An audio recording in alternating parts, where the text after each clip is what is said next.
Students, welcome to CP classes. चलिए अब जो आज का हम टॉपिक स्टार्ट करने वाले हैं बहुत ज़्यादा इंपॉर्टेंट है। पिछली क्लासेस में हमने सीरीज़ ऑफ पैरेलल के बारे में पढ़ चुके हैं। आज हम टॉपिक डिस्कस करेंगे कि सीरीज़ ऑफ पैरेलल के क्वेश्चंस अगर बहुत कॉम्प्लिकेटेड सर्किट में आ जाए तो हमने किस तरीके से उन्हें सॉल्व करना है। तो लेट्स स्टार्ट। तो इसके लिए बहुत अच्छा ट्रिक भी है ये, और अगर आप इसे पढ़ लेते हैं तो इससे आप सारे ऑलमोस्ट आपके 90% सर्किट्स को आप सॉल्व कर सकते हैं। तो ये आज के टॉपिक हमारा यही रहेगा, tips for solving the complex circuit. एक बड़े से बड़ा कॉम्प्लेक्स सर्किट अगर हमारे पास आ जाता है तो हम उसे किस तरीके से सॉल्व कर सकते हैं। तो the very first rule is the symmetry rule, जिससे हम अपना टॉपिक को सॉल्व करेंगे। तो लेट्स स्टार्ट। जैसे मैंने आपसे बोला कि इससे 90% आप अपने कॉम्प्लिकेटेड सर्किट्स को ईजिली तरीके से आप इसको सॉर्ट आउट कर सकते हैं। चलो स्टार्ट करते हैं किस तरीके से हम अपने कर सकते हैं कॉम्प्लेक्स सर्किट को इजीली सिमेट्री रूल से सॉल्व। तो अगर हम बात करते हैं सिमेट्री रूल की, तो दो टाइप्स के सिमेट्री रूल होते हैं, ठीक है। तो there are two types of symmetry के दो ही तरीके हैं। या तो आप इसको हॉरिजॉन्टली कट करेंगे कि आपकी symmetry LHS should be equal to RHS, या फिर आप इसको वर्टिकली करेंगे। तो दो टाइप की सिमेट्री होती है। पहली सिमेट्री को हम कहते हैं मिरर सिमेट्री, और दूसरी वाली जो सिमेट्री के बारे में जब हम बात करते हैं तो that is the folding symmetry.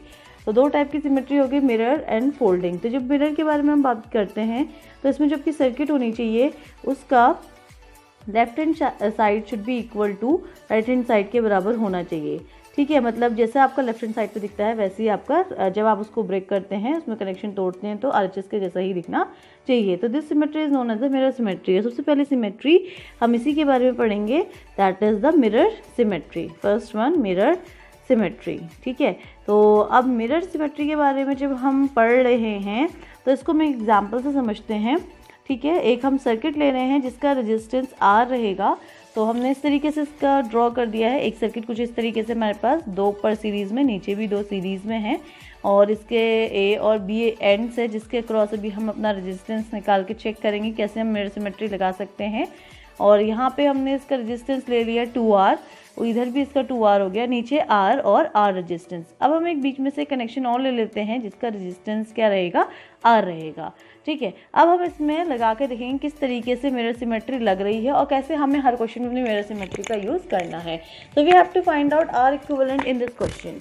Okay, now let's start. देखो अब क्या करना है आपको कि आप मान लो, आप अपने इमेजिनेशन में मान लो कि A और B वायर किसी बैटरी या सेल से आपके जोड़ रखे हैं, जहाँ से आपको करंट क्या हो रही है, आपको प्रोवाइड हो रही है। चलो हम भी एक बार जोड़ के देख लेते हैं इसको, ठीक है। चलो देखो ये A से हमने क्या करा, यहाँ से नेक्स्ट आपने लाइन ड्रॉ करी, लाइन इन द सेंस की वायर आपने बैटरी से कनेक्ट कर दिया है, ठीक है। अब यहाँ से इसको करंट मिल रहा है, तो A से जो I करंट जा रहा है, जब A से हमारे पास I करंट जा रहा है तो यहाँ जो ऊपर वाली ब्रांच में है यहाँ करंट जाएगा I1, और नीचे वाली ब्रांच में जो करंट आ रही है दैट इज़ I2। तो अलग अलग ब्रांचेस पे अलग अलग करंट अगर हमारे पास जा रही है तो इसका मतलब कि करंट क्या हो रही है, डिवाइड हो रही है, करंट इज़ डिवाइडिंग, ठीक है। और जब करंट हमारे पास यहाँ पे डिवाइड हो रही है तो अब हम यहाँ पे देखो किस तरीके से हमें मिरर सिमेट्री लगानी है,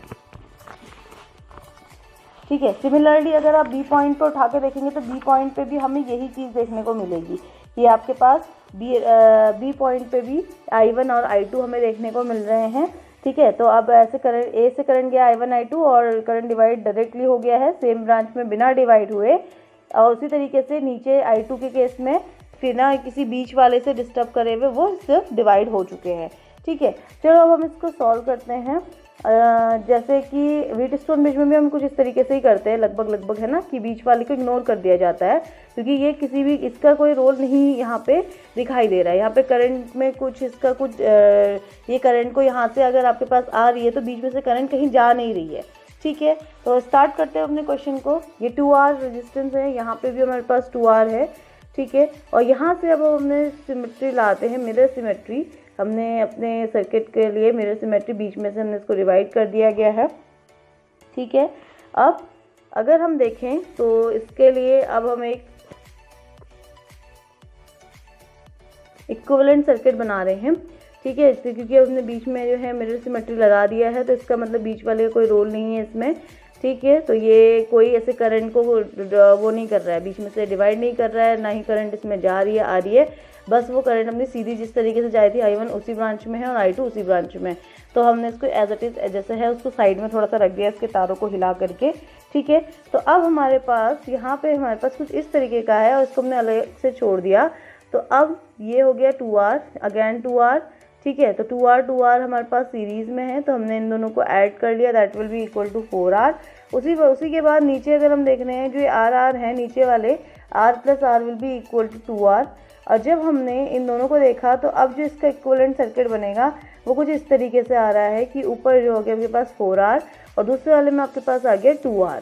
तो जब हमने यहाँ पे इसको 4R रखा और इसको 2R रखा और देख रहे हैं कि ये A और B के अक्रॉस कैसे हैं, पैरेलल हैं, तो हम इन दोनों को पैरेलली ऐड करके we are getting 1/4R plus 1/2R। जब हमने इन दोनों को ऐड करा तो we will be getting the answer, ऊपर ऐड हो जाएगा 3 आ जाएगा और नीचे आ जाएगा इसका एलसीएम 4R। तो total answer will be 3/4R। लेकिन ये पैरेलल है तो इसको हम क्या करना पड़ेगा, हमें इसको रिवर्ट करेंगे तो 1/RAB is equal to 3/4R और जब रिवर्ट कर देंगे तो total equivalent resistance will be getting 4R/3।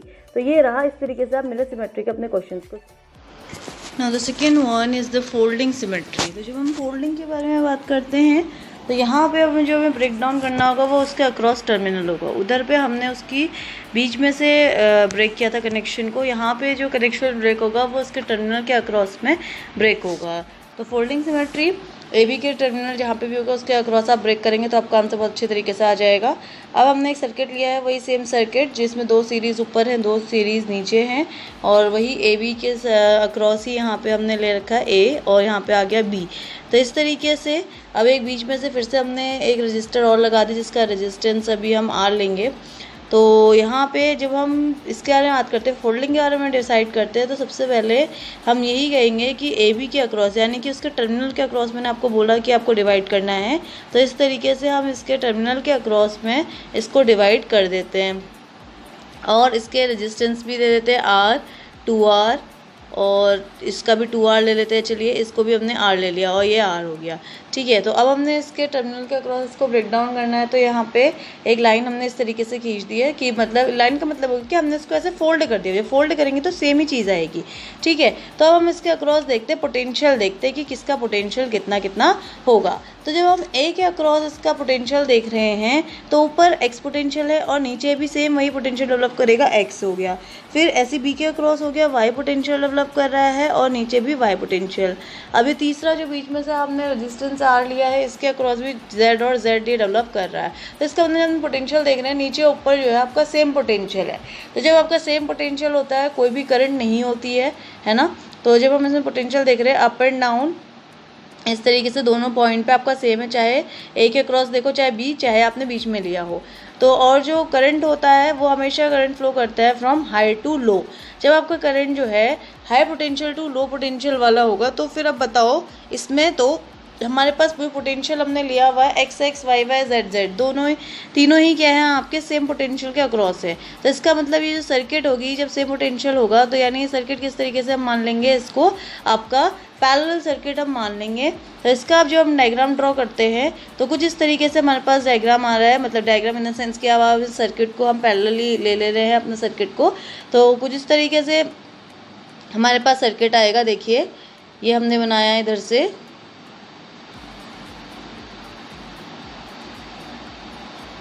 Sorry for inconvenience.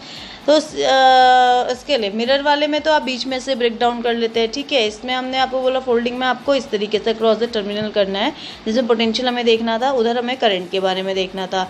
तो इधर तीनों ही में ही सेम पोटेंशियल है, ठीक है। दोबारा से मैंने बोल दी चीज़, अब आपके समझ में आ गई। अब हम इसको लेके करते हैं कि किस तरीके से जब हम कह रहे हैं कि दोनों के अक्रॉस पोटेंशियल सेम है, up side and low side तीनों में, तो आपका अब देखो जो इसमें सर्किट बन के आएगी वो कुछ इस तरीके से बनेगी। हमने अब पैरेलल बोल दिया है, तो अगर आप इसको ऐड भी करते हैं तो R और R प्लस R जो पैरेलल में ऐड करेंगे तो दैट विल बी R/2, और बीच वाला फिर ऐसे एज इट इज़ रहने देते हैं भी आर, फिर उधर से 2r और 2r को जब आप पैरेलली ऐड करेंगे तो वो हो जाएगा हमारे पास, क्या हो जाएगा, जब आप उसको ऐड करेंगे तो r आ जाएगा। ठीक है, तो ये तो हमने इस तरीके से कैलकुलेशन करी। अब इसको एक बार प्रैक्टिकली भी देखते हैं कि किस तरीके से हमने करना है।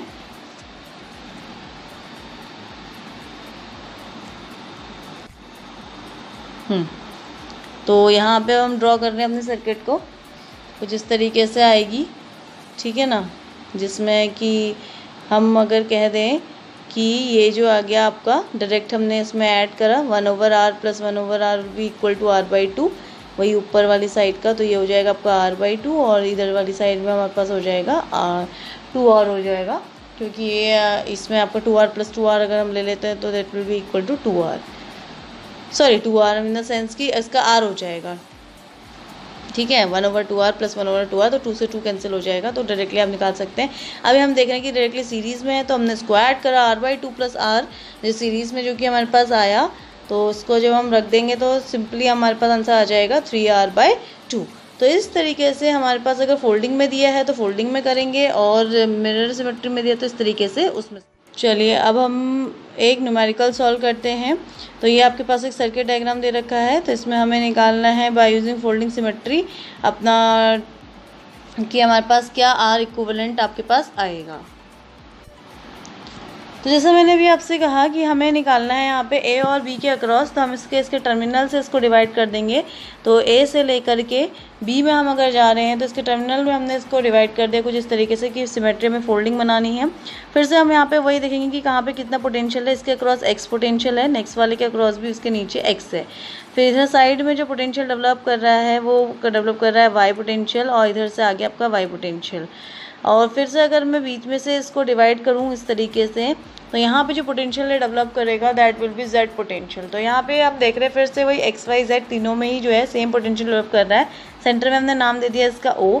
अब हम इसको स्टार्ट करते हैं आपका फोल्ड का, मतलब फोल्ड अब हम कर चुके हैं, वही सेम आ जाएगा आपका फोल्डिंग सिमेट्री जहाँ पे लगेगी, तो यानी पोटेंशियल के अक्रॉस आप देखेंगे, और वो सर्किट जो होगी अपने आप उसके जो ऊपर अप साइड वाली जो सर्किट है वो नीचे वाले के सर्किट के डायरेक्टली आप उसमें पैरेलल मार लेंगे। ठीक है, क्योंकि पैरेलल में ही ऐसा होता है कि यहाँ पे आप क्या देखते हैं कि पोटेंशियल सेम उसके अक्रॉस डेवलप कर रहा है, एक्स के across X, Y Y, Z Z. तो ये हो गया कि सेम पोटेंशियल हमने देखा।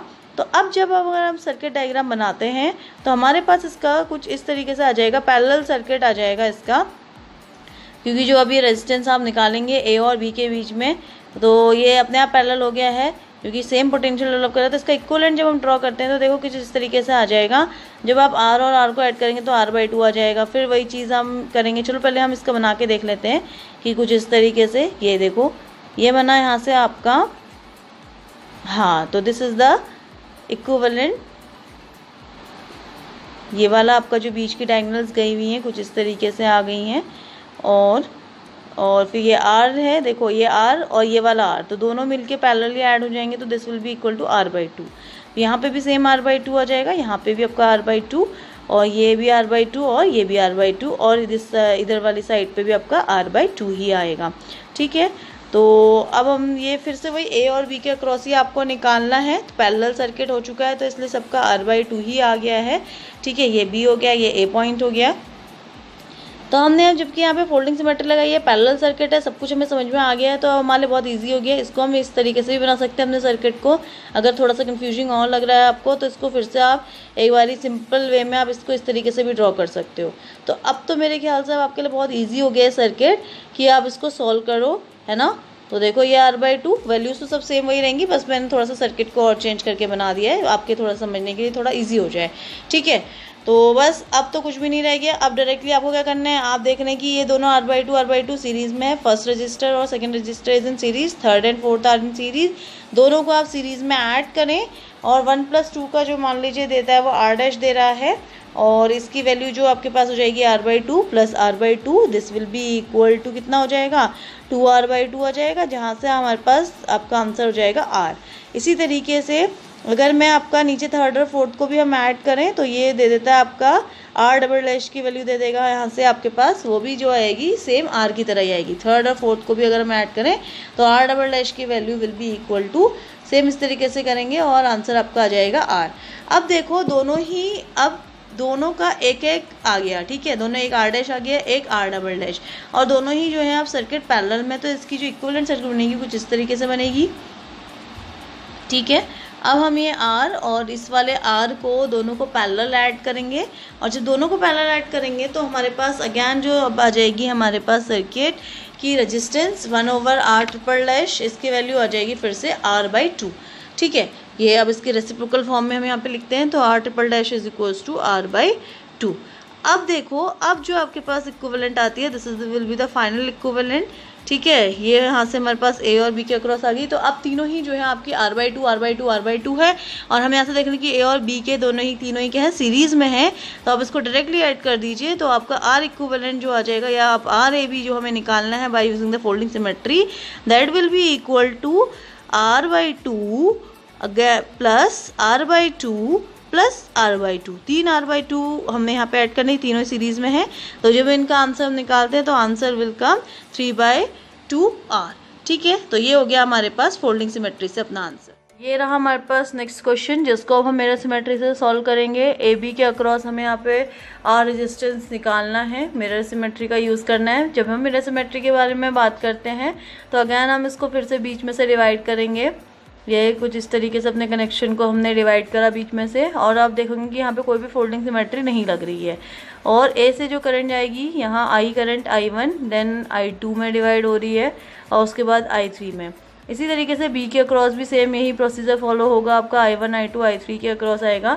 हमने सर्किट को, जब हमने बोला कि कोई भी कनेक्शन नहीं है in between, no folding symmetry is existing, और कोई भी करंट नहीं है वहाँ पे, कोई करंट डिवाइड भी नहीं हो रही है, जब वहाँ पे आपकी तार है बीच में से, तो हम ना अलग से सर्किट बना के देख लेते हैं, और थोड़ा सा सिंप्लिसिटी के लिए कि किस तरीके से हमारा सर्किट डिज़ाइन हो रहा है जब कोई भी करंट वहाँ पे डिवाइड नहीं है। तो इस तरीके से इसी से हमने यहाँ से नीचे से भी बना के देख लिया, थोड़ा सा डिज़ाइन हाथ से भी गलत जा रहा है, आप इसको ठीक से बनाइएगा प्रॉपर वे में। ये हो गया A नाम, यहाँ पे हमने इसका नाम दे दिया B, और अब हम इसकी नेमिंग कर लेते हैं, क्योंकि काफ़ी कॉम्प्लिकेट हो जाएगा जब मैं आपको बोलूँगी R R R करके, तो मैं इनकी नेमिंग कर दे रही हूँ। ये फर्स्ट रजिस्टर, ये second register, then this is the third one register, ये फोर्थ रजिस्टर है, इसको फिफ्थ रजिस्टर हो गया, ये sixth, then this one is seventh, और इसके बगल वाला एट्थ। फिर यहाँ से हम चलो साइड वाइज ही नाम दे देते हैं, इसको दे देते हैं नाइन्थ वाला, दिस इज़ द 10th, और इधर 11th, and this one is the 12th register. तो total register here are 12 register. अब आप देख रहे हैं कि 1 और 2, 3 और 4, 6 और 5, 7 and 8 are in the series. जब हम इनको देखें तो अब हम इनको यहाँ पे अलग से इनको ऐड करके लिख लेते हैं। तो सबसे पहले हम लेते हैं 1 और 2 रजिस्टर को, देखो 1 + 2, जब हम इन दोनों रजिस्टर्स को आपका ऐड करेंगे तो ये हो जाएगा, दोनों की वैल्यू, सबकी वैल्यू R आ रही है, तो इसको हमने R डैश कंसीडर कर लिया इसका इक्विवेलेंट, तो R R plus will be equal to 2R। Similarly 3 और 4 को जब आप ऐड करते हैं तो ये हो जाएगा R डबल डैश की वैल्यू दे देगा, तो 2R, ये भी इसका आंसर आ जाएगा। 5 और 6 को भी आप ऐड करते हैं तो R R 2R हो जाएगा, R ट्रिपल डैश हो जाएगा, this will be equal to 2R। और इसके बाद 7 और 8 को जब हम ऐड कर रहे हैं तो यहाँ से R 4 dash is equals to 4 dash मतलब 4R, ये सिंबल एक रिप्रेजेंटेशन के लिए हमने ले लिया। तो अब जो हमारे पास इक्विवेलेंट सर्किट आएगी, अब हम इससे देख रहे हैं कि ये 2R 2R 2R 2R, ये सारे के सारे जो आपके सर्किट आ जाएंगे पैरेलल में आ जाएंगे, ठीक है। इसी तरीके से 9th और 10th भी सीरीज़ में है, और 11th और 12th भी है। अब हम इसकी इक्विवेलेंट सर्किट अगर ड्रॉ करके देखें तो ये सारे के सारे आपके पैरेलल में ही आपको दिखाई देंगे। तो चलो इसकी सर्किट बनाते हैं, कुछ इस तरीके से इसकी सर्किट को हम डिज़ाइन कर रहे हैं। ये रहा, और ये रहा इस पे,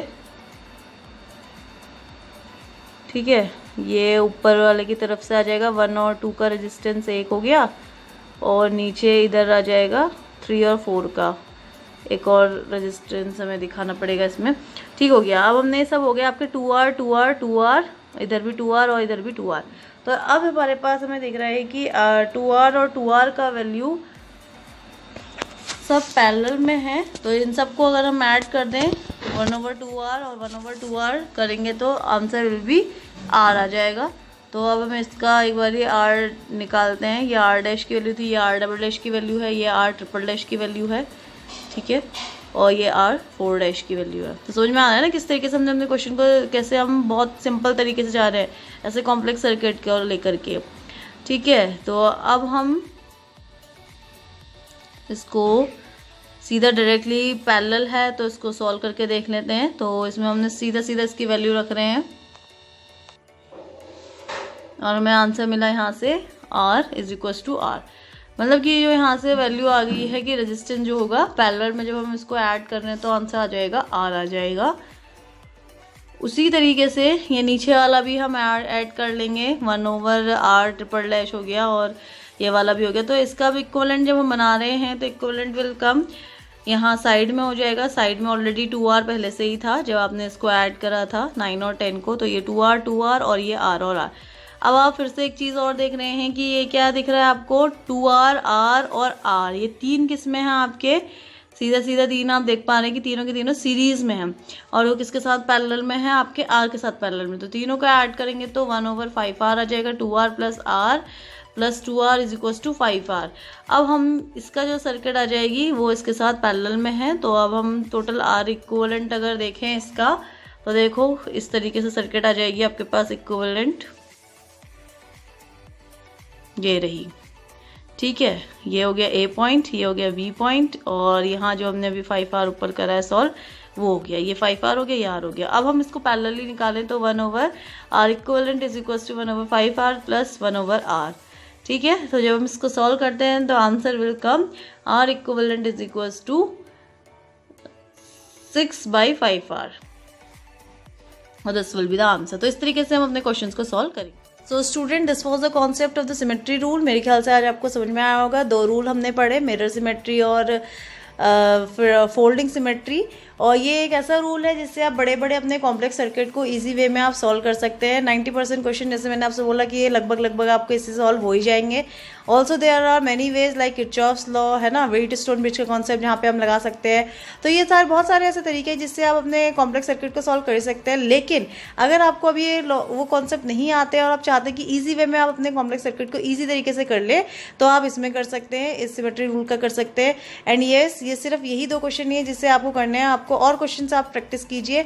नहीं आ रहा है तो आप अपने व्यूज़ कमेंट सेक्शन में दे सकते हैं कि आपको कहाँ पे क्या दिक्कत आ रही है इस टॉपिक से रिलेटेड, क्योंकि ये ऐसा टॉपिक है, ये आपके क्वेश्चन इससे आते ही आते हैं और आपको सीखना ही सीखना है, क्योंकि बहुत अच्छा कॉन्सेप्ट भी है, अंडरस्टैंडिंग भी है, थोड़ा सा प्रैक्टिकल भी है, किस तरीके से हम वायर को कहाँ कहाँ जोड़ें कि किस तरीके से हमारा सर्किट सीरीज हो जाए, कैसे कैसे लगाएं कि हमारा सर्किट पैरेलल हो जाए, वोल्टेज का कॉन्सेप्ट इसमें लग रहा है। तो सारे ही कॉन्सेप्ट इसमें आपके एड ऑन हो रहे हैं। तो स्टूडेंट्स, ठीक है, thank you for today's session, और इसको लाइक शेयर ज़रूर करें अपने फ्रेंड्स के साथ, जितने ज़्यादा शेयर कर सकें। एंड सब्सक्राइब बहुत ज़्यादा ज़रूरी है, सब्सक्रिप्शन आपका बहुत ज़्यादा ज़रूरी है। तो thank you students, will see you in my next video. Till then stay tuned, stay safe, stay healthy, thank you.